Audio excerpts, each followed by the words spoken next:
Tom Schwab knows how to build an online business. Marketing at its heart is starting a conversation with someone who could be an ideal customer. Drawing on his engineering, corporate, and e-commerce inbound marketing experience, Tom helps thought leaders, coaches, authors, speakers, and emerging brands get featured on leading podcasts where their ideal prospects are already listening. Then he helps them turn listeners into customers. Welcome to Lifeology. James, I'm thrilled to be here. I am looking forward to this. You have been on my show before. We always have a great time. So I can't wait to learn more about all the things that you do. But before we do get started, I really want to have a shout out and have you talk more about Interview Valet, which is the company that you started, I believe, in 2015. And from there, I've had great experience with you all. So please share with us what exactly is Interview Valet. Yeah, so I believe that obscurity is our biggest problem today, right? If you're listening to this, you could help hundreds, thousands, tens of thousands of people. The problem is they don't know you exist. And I believe today one of the best ways to get known is to be featured as an expert guest on targeted podcast interviews. So that's what we do at Interview Valet. We've got a team of over 30 people. In Europe and North America, we help thought leaders get on leading podcasts so they can tell their story and move people from being just a passive listener to an active customer.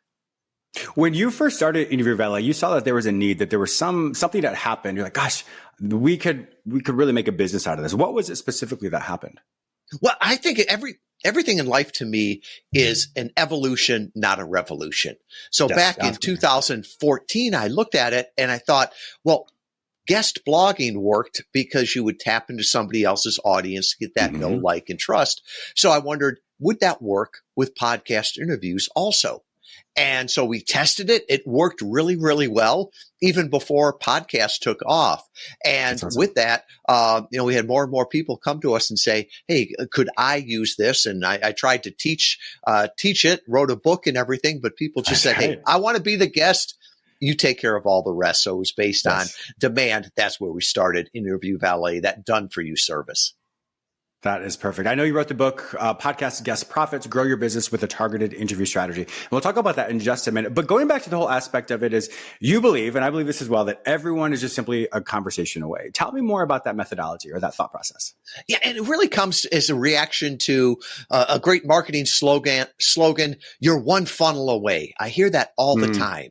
Yeah, and, big fish don't swim through funnels and whales don't click.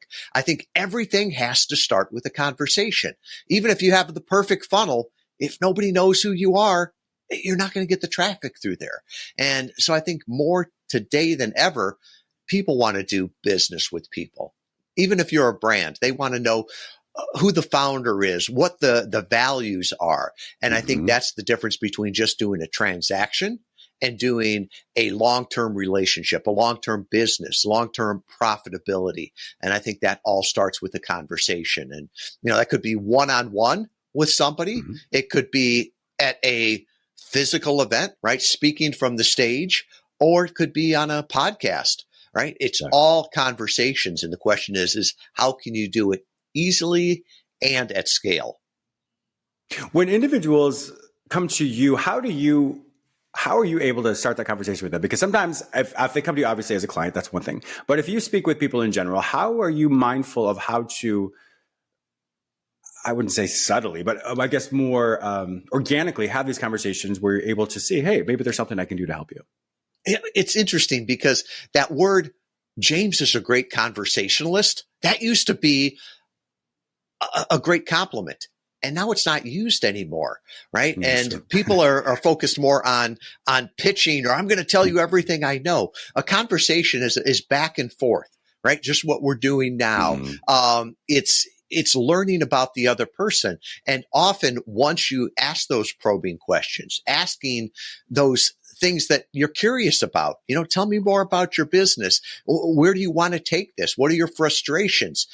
Often people will tell you what they need, right? And then sales becomes very easy of just, knowing right answer when told, right? They've told me these things. Then you have that context. Then you have that permission to go in to share. Hey, have you ever thought about getting your message out there on a podcast interview?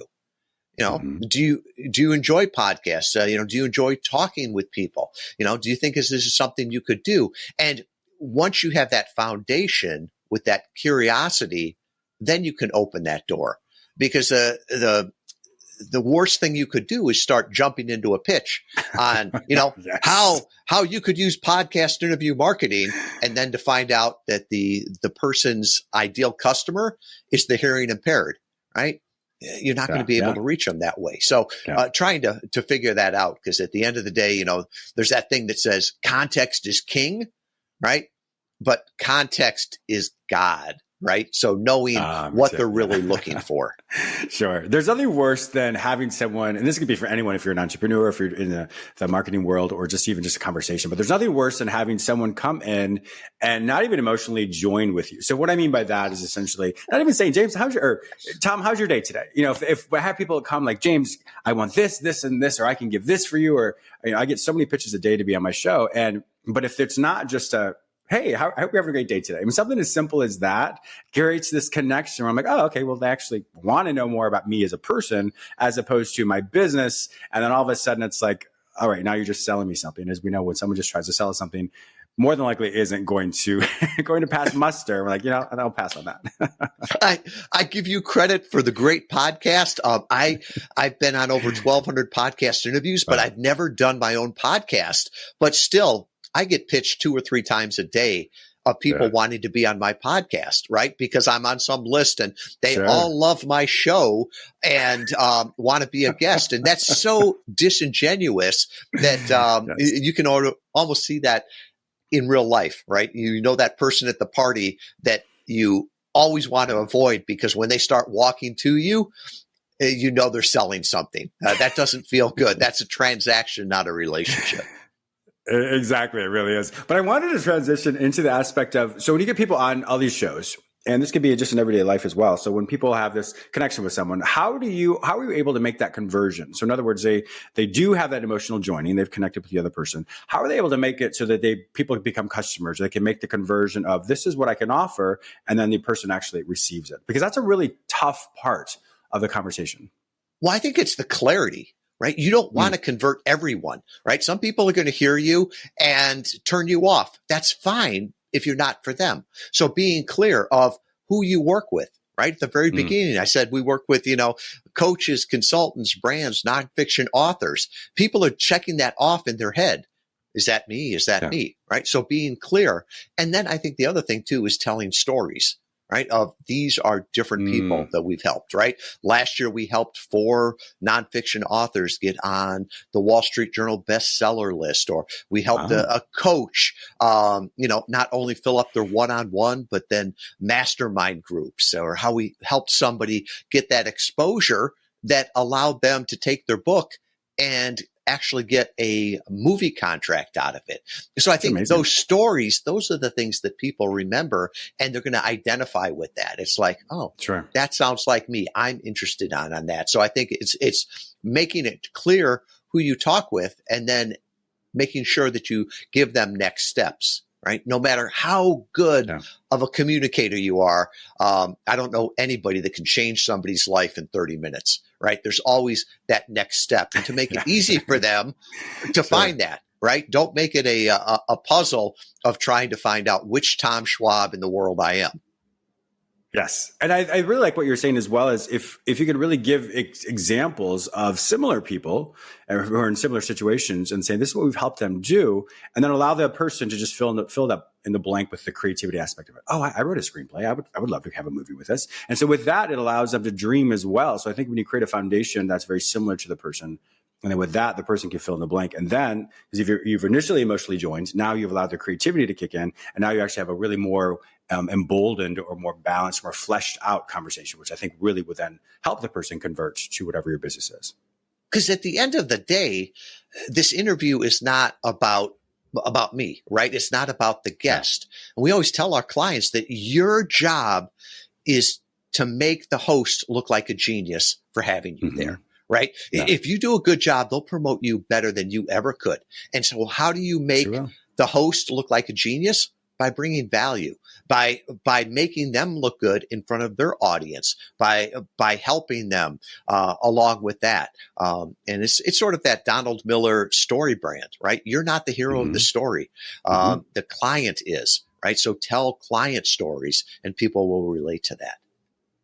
And I remember, was it Maya Angelou said, and I'm totally going to butcher this. I butcher this all the time. I'm sorry, Maya Angelou, rest in peace. When she said, people may not remember what you said, but they'll always remember how you made them feel. And I think that's the same thing when it comes to shows like this. People remember, oh, I had a great show, or I had a great, there was a great conversation with James and we had so much fun. I really enjoyed what the guest said. And with that, they may not necessarily remember the guest's name per se, but they remember the content and how they felt. And then from there, they could do the research. Like, oh, that's right. Tom Schwab was in there. I want to learn more about him. So I think just that, once again, that emotional joining component really helps people recognize the value in that. Once again, I do know, if I may pivot real fast, I do know that there's times when I have people on my show, and like you said, I will, if the person is open to any conversations, where that's relevant, obviously, to the show, but it's such a great time to have a conversation with someone. But when the person is very rigid and said, no, I'm going to sell my book, and I haven't had any of your guests do that, but I'm going to sell my book. I'm going to focus on this. I'm going to focus on that.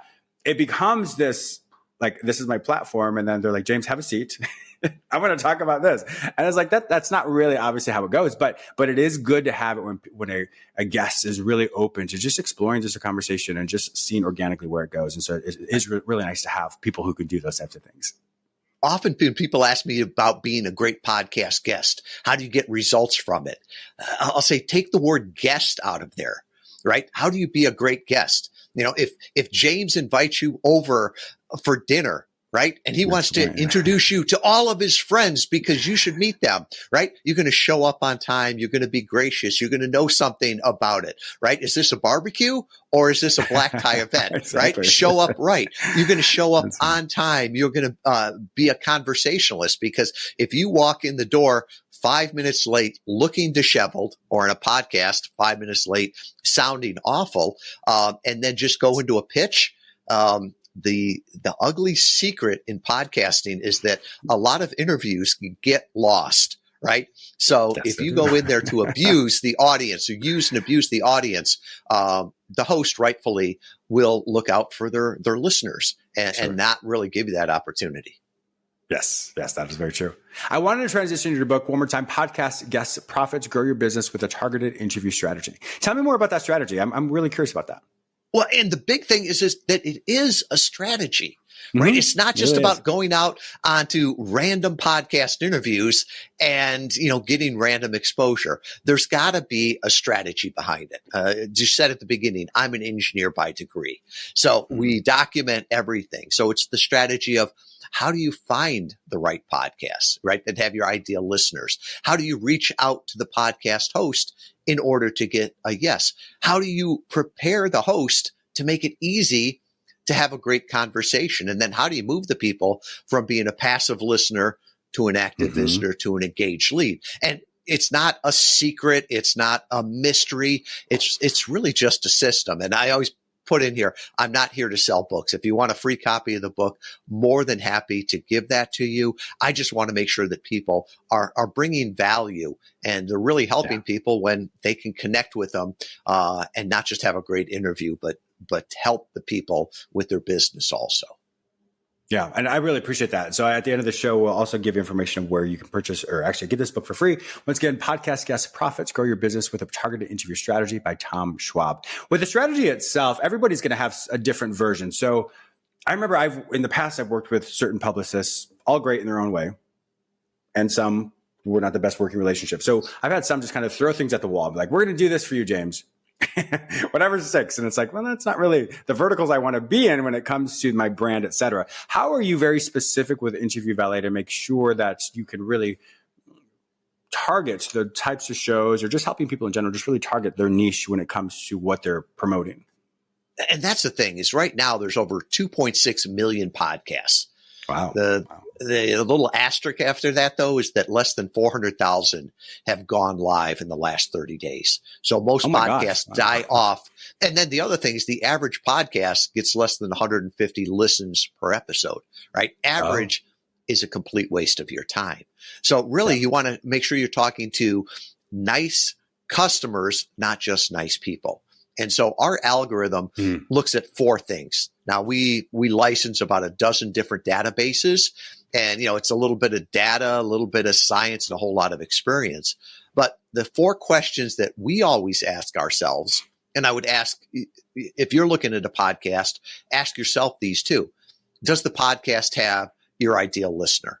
right? And often the listener is like the host or aspires to be like the host, right? You're not going to find C-level executives at a Fortune 100 company listening to a pregnancy show, right?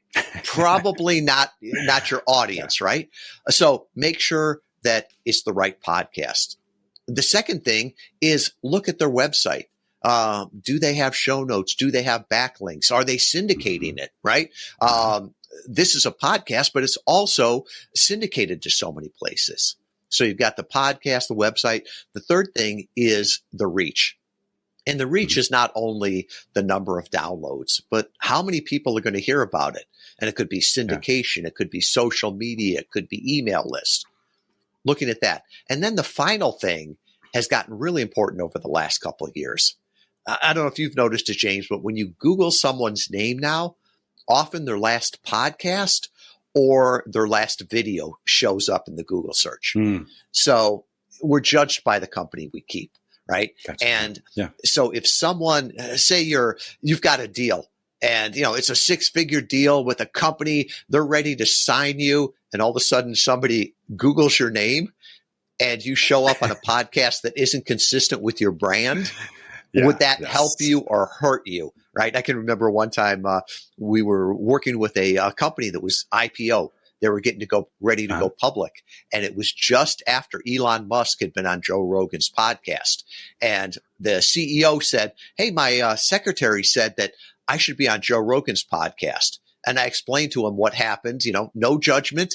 It was legal in California. But I'm like, what do you think your customers would think if you took a joint on there? And he laughed and he goes, I'd be fired as CEO. And I'm like, don't go on a podcast with a comedian. And he's like, that's why we hired you to pick the podcast, not my assistant. Yes, that was great. Great news. It is interesting. Like with my publicist, I have obviously crisis management stuff that happens as well. So I'm always, told, and they do all the work for me in the sense of, yes, avoid this, or go in this. So so it is so important to have individuals like yourself who are able to really steer the client into the healthiest aspect, because yes, we can be guilty by association, whether we realize it or not. And so, that is very important. It is interesting because, well, first off, going back to the data, the points that you said, as far as I didn't realize there were that many shows. And then of course, how, I guess, a download aspect of it as well. I know for terrestrial radio, with what I do, it's a little bit different when it comes to, this is a terrestrial station that's archived in podcast platforms. And so it's slightly different as far as how we hear, how people hear it, et cetera. What would you say that the growing trend is moving forward? We're having that many podcasts in general. What would you say as far as you think it'd be more an uptick with podcasts? How do you think that's going to go? Or what do you think would be the next trend when it comes to broadcasting components or aspects? I think it's starting to blur and it's getting better. So after, NPR, BBC, all the rest of them came into podcasting, the bar came up for everyone, right? And the quality. The other thing that's really changing is where it is a podcast, right? What is a podcast? Now, 2/3 of them have video with it. So if I hear you on terrestrial radio, is that still a podcast? If I watch it on YouTube, is that still a podcast? If I read the transcript because I'm hearing impaired, is that a podcast? I think it's starting to merge together. And so the idea is you create in the way that's easiest for you and then repurpose in the way that's easiest for others. Years ago, I had the honor of speaking at an event at Harvard University they did on podcasting. Nice. And I can still remember one of the keynotes they did looking at the similarities between radio and podcasting. And they pointed out that in 1920, radio was called wireless telegraph. And a decade later, it became radio. Now, we say podcast, and I remember asking my 2 youngest daughters, what does the pod stand for? They rolled their eyes and said, I don't know, Dad, what's the pod stand for? Because they had never known a world with the iPod. To them, podcasts were on the iPhone and their computer. So it's interesting to see what it will be maybe a decade from now. If I knew what they were going to be called, I'd be buying URLs right now. I know. Exactly. I remember when I used to teach, I was an adjunct professor for teaching psychology. And I remember, this was back in 2000.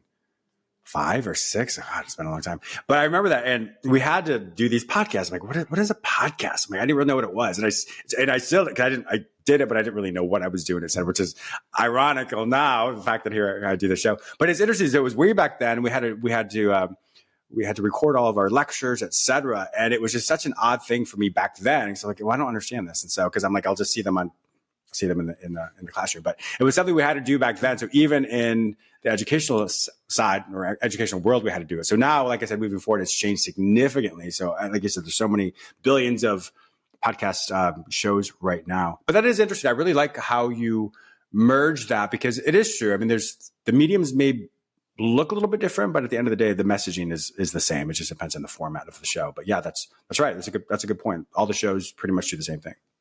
And at the end of the day, I don't care if one of my ideal customers listens to me, sees me, hears me on terrestrial radio, or reads a blog that was done about our interview. Ultimately, you just want to get out there and fight against that obscurity and have a meaningful conversation with them.